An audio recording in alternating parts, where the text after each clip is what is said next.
mic as well. Okay, awesome. Yep. Welcome. This is Edna White, and I am your host of Keeping It Real on Purpose. And this is the place with the real intentions on purpose. And I'm so glad to have today none other than Gregory Bloomfield. And let me tell you about him, right? He is a multifaceted individual who seamlessly blends his professional career as a CPA and his passion for faith and writing. He discovers how he can balance this demanding career and spiritual pursuits. Awesome, right? We're going to talk to him today, and we're going to delve into his latest book, The 522 Man, which explores intersections of biblical principles and modern masculinity. So I want you to tune in today and get all that you have, and welcome our guest today, none other than Gregory Bloomfield. Hi, Edna. Hi, everyone. Thank you so much for having me on this afternoon. Thank you so much. Awesome. So I really want to get into, let's talk about your 522. Let's talk about that. Okay, cool. Well, a copy of the book, it looks like this. Little bit of glare there. This is my copy, the Bloomfield Library. You can get it on my website, sisterpamelapublishing.com. One of the things is the 522 Man came actually out of a low point in my life. It was birthed from a divorce, actually. Okay. Looking in the mirror after I moved into my new townhouse, after moving out with my wife at the time, and looking in the mirror, not liking what I see. I basically was saying to myself, how did this happen?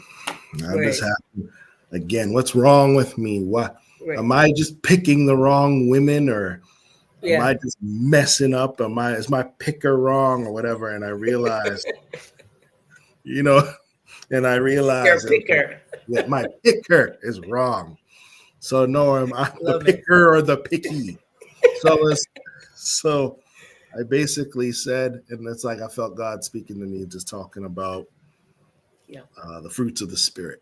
I was doing a study at my church or online, I forget what it was, but it was just basically a study on the characteristics of Christ. And you could find that through Galatians 5:22 and 23. So for those who aren't familiar with that, the fruit of the Spirit is love, joy, peace, long-suffering, kindness, faithfulness, gentleness, goodness, self-control. So I meshed that in. God gave me the idea. The Holy Spirit gave me the idea to mesh that in with masculinity. So what the book is about, it's a cross between biblical manhood and the fruits of the Spirit. Because the whole premise is Jesus is the ultimate man. Contrary to popular belief, people think that he was weak and he was insipid and he was a guy that was just like, playing with harps and eating crackers and cream cheese and was just docile. No, he was a man's man. A carpenter, physically fit. Of course. And he also... I don't know why anybody would think that, considering he whooped somebody with a cat o' nine tails. So I don't know. No, but Jesus was lifting up tables, calling people children. I don't know where they thought that. Children of the devil, all kind of stuff. It was just, but he was a rebel. He's a complete rebel. He was. Yes, and but the thing is, he exuded the characteristics of his father. So he showed tenderness when he needed to be tender. He showed discipline when he needed to be disciplined. He showed compassion, and he showed strength. So each chapter in the book deals with one of the fruits of the Spirit. So the first chapter is love and how we interact, what love is, and manhood. Then the next chapter is joy. How do we interact joy with manhood? Peace. Are we talking about manhood or masculinity? We're talking about... I would say both. Both. It's like what we try to do in this book is we try to carve out the stereotypes of what a man's supposed to be. Man's Mm. supposed to be loud and have a whole bunch of toys and sleep with all these women and all kind of stuff, and just be like, no, that is what a boy does. Or unhealed person. Or Unhealed. yeah. Yeah. You know what they say Unhealed. is like, if for someone like me, and the thing is with men, a lot of times men get bad advice when they're going through a breakup or divorce. Like, oh, if you want to get over her, get under someone else. And it's like, no, that's they say that to us women too. Oh, they do. Yeah, they do. Yeah. Okay, well, I'd like to share with your audience. Wrong. Wrong. Yeah. So yeah, from both sides. Exactly. So, don't do that. It will leave you empty. In fact, yes, it will. A lot of times, the person, it's always the rebound that hurts you more. Yeah. Than your ex. Yeah. Ooh, I could testify to that. So, it was a journey to write it. It would expose vulnerabilities in me, and it was a blessing, and it's blessed a lot of men out there, and a lot of women too have given it to their sons and to their husbands and stuff. So, and it was a Amazon hit number 1 on Amazon new releases, and it was a new Amazon bestseller as well. So, right, yeah. That's great. Well, I love what you're talking about. And of course, I have all these questions now. We're going to go back. Okay. So, I believe in that, all of us are made of, because of the fruits of the spirit, 2 parts, masculine and feminine, but, so vulnerability and strength. Explain or share with my audience how that kind of envelops in the masculinity and trying to show yourself long-suffering and gentle and kind. I think it's really looking at how Jesus interacted with different situations. I mean, people were unkind to him. I use this example a lot, is that there were many instances in Jesus's earthly ministry that he could have lashed out as most human beings would have. Like, if you came to save a bunch of people and then they telling you crucify him, you are not going to be calm. You're going to be very, I know I would be ready to. Of course, he was human. Of course, I expect that.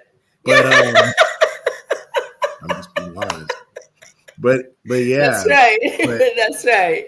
Jesus saw the higher purpose, and he was about the will of his Father. Yeah. And one of the things is, like, we love to say a lot of times these traits are masculine and feminine traits. I like to challenge that. There's a lot of the traits that we see human in Jesus are human traits. Yeah. That's all they are. Yeah. So and I open up with the book. I open up in the book to basically say that, this book is not just for Christians. It's for anybody, right? Okay. Yeah. So even if you're Muslim or Jewish or whatever, if you're an agnostic, that's good. I like that. Christian, the principles are universal. Right. Because each and every one of us wants to be, I hope most people want to be a better human being. Oh, absolutely. And to leave a legacy on this planet. And how you do that, the legacy that you leave, you can leave a legacy that you're nasty, a tyrant, a despot, all kind of stuff. Or do you want to leave the world a little bit a better place than how you found it? And I think the universal person to help make you a better person in my journey in life is Jesus Christ. So I use his example and his attributes to redefine masculinity and manhood. Right, and that's really good. So, give me your favorite one, favorite fruit of the spirit, and show us how to apply that to our lives daily. My favorite one is joy. Okay. Now, I say in the book, and I also believe this in my heart, that happiness and joy are not the same thing. Nope. They come from the same source. Yep. No, they come from the same emotion, but not the same source, right? Excellent. So let me define for the audience, and you can get this in the book as well, is that happiness is contentment Mm-hmm. because of a situation. Right. You got a raise. You asked her out and she said yes. You went to the mailbox and a check's in the mail. Hallelujah. Yeah. Feel that in your shando. And happiness, happy, happiness is contentment because of a situation. Joy is Mm-hmm. contentment in spite of the situation. Right? Right. So Yes. there's a contentment in your life that does not Mm-hmm. come from a man-made situation, Right. but it comes from God.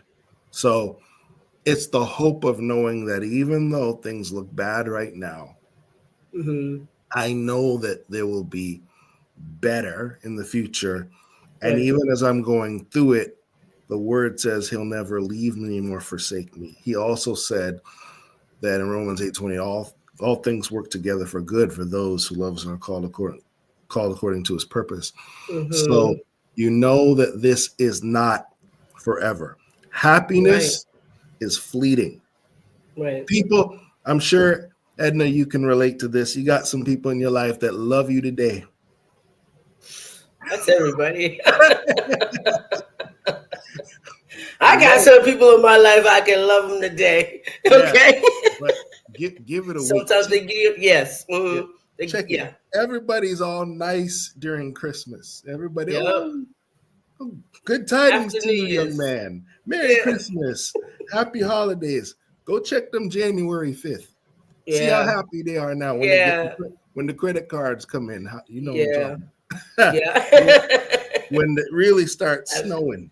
Yeah. So happiness, one of my favorite part in the book, happiness Mm-hmm, mm-hmm. is man can give you happiness. Right. But Okay. true joy comes from God and your Mm-hmm. relationship with God. And because Jesus' mission was to be connected to his Father, in spite of the crucifixion, in spite of the rejection, in spite of Mm-hmm. them saying, give us Barabbas, he could still have that joy, knowing that he was doing the mission of his Father and that he's on the divine plan that was set before him. So that is my favorite attribute of the 9. And Okay. that's what changed my perspective on things that were Okay. happening in my life. Okay. Oh, that's good. So let's talk to those that maybe don't know the Bible. Let's just say that. Okay. Mm-hmm. And I do have some followers like that. Mm-hmm. How would you take that principle and help them apply it as well? As you said, this is for everybody. This book is for everybody. How could they do that? Not knowing that they read that. I've read it. You've read it. Some of us have read it. Maybe someone hasn't. How can the principle be applied to practicality? I would say, well, the principle here is that know that things in this life are temporary and Okay. that there needs to be, let me put it in a way that's very non-churchy. There has to be, find a song in your heart or a place in your heart Okay. that nobody can touch. Okay. So there's got to be a contentment or a spirit of joy that even when the job lays you off, or Mm-hmm. even if your kids act crazy, Mm-hmm. or even if your relationship gets messed up, or whatever Mm-hmm. situation that was planned or not planned, there's something in your life that you keep the song in your heart so that you can start over if you Gotcha. need to, or not just start over, but also Gotcha. somewhere that changes your perspective.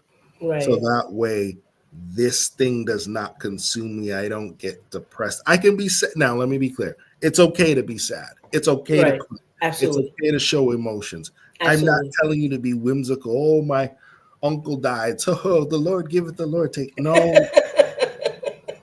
no. And No. we need to say that because I a lot of know. times some Christians can be extremely insensitive and lack emotional maturity and emotional Yeah. intelligence. Exactly. cry. It's okay Yes. to be It's scared. okay. Yeah. It's okay to not have the answer. Yeah. It's But okay to be okay. yeah, it's That's okay. right. It's okay to It's not be okay. okay. That's right. Yeah. But know that there is a purpose in life as to Yeah. why these things happen. You may not know it, but there is a God of the universe who Sure. you can't understand, but he understands. Right. And he'll reveal it in time. So Right. that's how I would break Awesome. it down. Awesome. Yeah. So, how does one effectively balance a demanding career such as your career with a strong faith life? Um, put God first in everything that you do. I like I have to learn. Let me be very transparent. Okay. I don't have it all together. I'm getting there. But one of the things that As all of us are, all yeah, of us are. That's neither here nor there. At least you're doing something to get there, get better in your life. So one of the things that I try to do every day is um and I've learned this from successful people as a whole, right, Christians and non-Christians, is that they do three things. They start their day off. Let me put it in a secular way and I'll put it in a Christian way. They start their day off with gratitude. They start their day with gratitude and end their day with gratitude. Okay. absolutely, absolutely. Churchy folk call it prayer. So gratitude to some people could be meditation, staying in Mm-hmm. silence, Yeah. doing whatever. The second thing is to exercise, Mm-hmm. right? There's just something about exercising that clears your brain, and it's Yeah. not just lifting weights or breaking a sweat, but it's also, It's not. yeah, it's about just purifying your mind Yeah. and getting the Yeah. toxins out. So that's The what they walking outside is definitely a great thing. Mhm. I can tell you how important it is to be out in nature. So important, Yeah, you know. yeah, I walk. Like when Yeah. I walk or I go to the gym, or what I try to do is I go to the gym in the morning and then Uh-huh. maybe go for a walk in the afternoon. Gotcha. Those are things that I Yeah. do. And then tackle your day. Yeah. Write down the stuff that you need to do, Mm-hmm. things you want to do, and give yourself grace. Know what your deadlines are, what your Right. absolutes helps you prioritize. And some people may need more help to prioritize than others, but make sure. And then the fourth thing is give yourself grace, Yeah. right? I may have 9 things on my list, but if I accomplish 4, Right. but I did my best, Mm-hmm. because life be life in, then I can come back and It get does better. do that. It lives. It And does and do that. another thing I would say, Edna, is make sure you have your priorities in check. So Oh, that's for me, good. it's Mm-hmm. God, my marriage. Yes, that's another thing. I'm married again, better and more. And so God can allow you to go through certain things so that He Mm-hmm. can give you better in your life. So Yeah. you have It's all God, the proving ground. All the proving ground. That's it. hallelujah, So God, that's it. your marriage, your kids. Mm-hmm. Notice I said broke it down, marriage and kids, and then everything else. Yeah. So Yeah. once you have that in line, and be Yeah. thankful every day from the Mm-hmm. beginning, start your day with thanks, Mm-hmm. end your day with thanks through prayer. If you're Christian, Muslim, whatever, if you're not a believer, but you do believe in positive thinking, meditate, calm your day down at the end. And I believe that these things will fall into place with intentionality and with clarity. Awesome. Now, you said in the beginning, the reason why the book was kind of formed is because you were going through a divorce in your life. What one principle helped you? I mean, I know it came through, um, the stimulation of the spirit, to God. That I know that came from that. I know, but Mhm. what um, one of those principles did you say, hey, this is so on for me. This is I see this, you know, and I need to write this letter, but this book, but I also need to take this because this is so needful in my life right now. The main principle that resonated in my mind was this, and I want everybody to hear this because no matter what you're going through, allow me to inspire you with this. You might have failed in something, but you're not a failure. Oh, that's good. Okay. Awesome. That's great. A lot of times people believe that because you failed, you're a failure. And that I cannot stress to you how untrue that is. You're a failure if you let that moment where you missed the mark on consume you and you let it define you, right? Me being divorced is a part of my journey, but it is not the journey. The journey, yeah, absolutely. Okay. So that's good. The one principle I would share with your audience tonight is, though you may have failed in something, whether it's marriage, relationship, raising a child, or whatever, it doesn't define you. It is one aspect of your life. And sometimes you got to fail to succeed. Yeah, absolutely. Absolutely.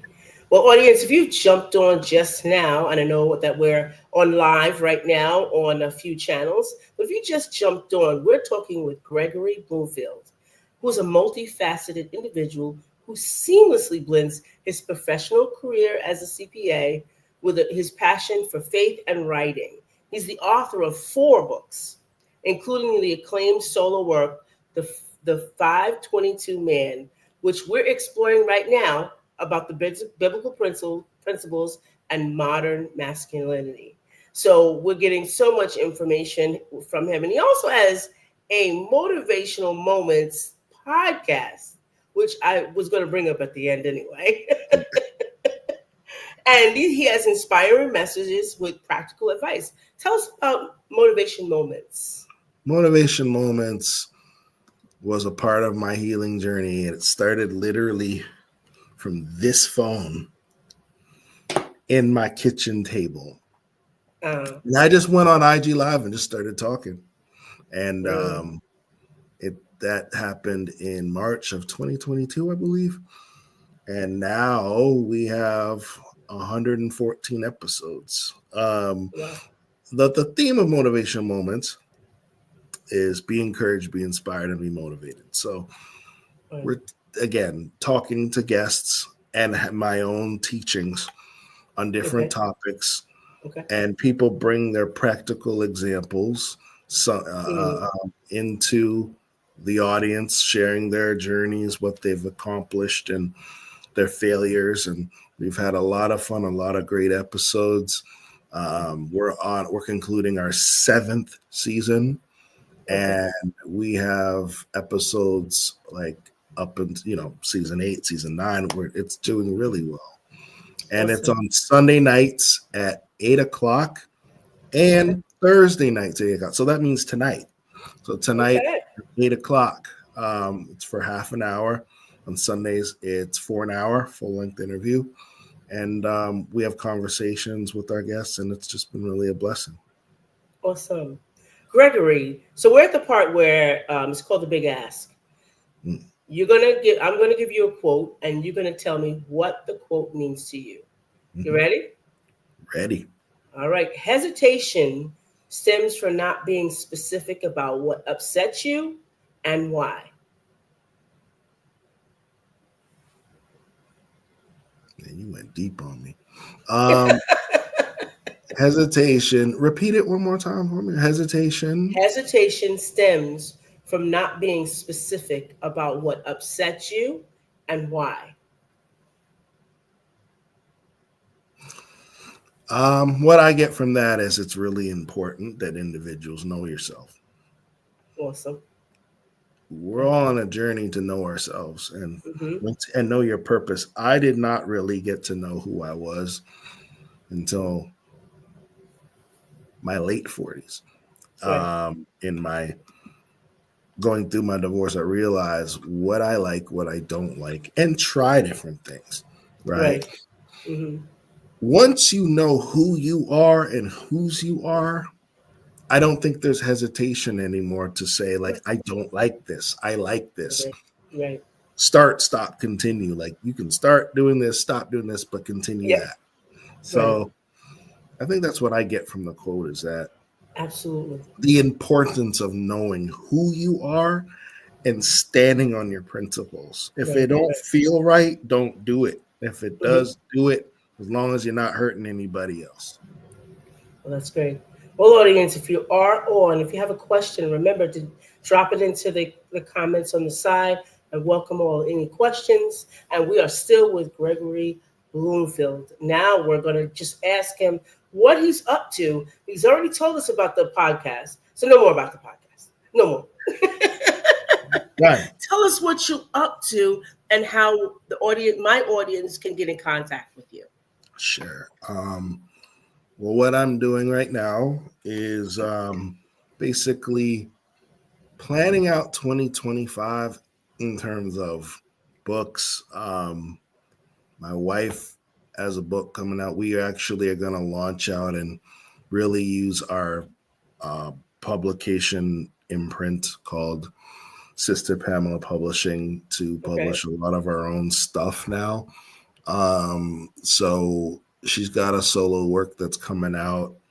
I've got a solo work that's coming out in the summer. So, we're going to be doing writing, building the podcast, and succeeding in our day jobs. Just being the best couple parent I could be. But yeah, right now it's working on the brand as well. I'm trying to, and I'm also trying to do more speaking engagements as well. Like I speak a lot at churches and stuff. So I want to no limits in 2024. No limits. Yay. Well, that's so terrific. Thank you so much, Gregory. Right now, this is the end of our show, guys, and we really appreciate you being here because you could be anywhere else, but we're glad you're here. And remember, go to any platform, download us, like us, subscribe, share us all around. We're on all the platforms, and we are now at 47,000 downloads per month. You got to keep pushing it. Keep pushing it. I want to see 1 million. Let's go. So thank you so much for being here on Keeping It Real on Purpose. My name is Edna White, your host and your life coach of all around on purpose, with our esteemed guest, Gregory Bloomfield, saying goodbye for now. Thank you.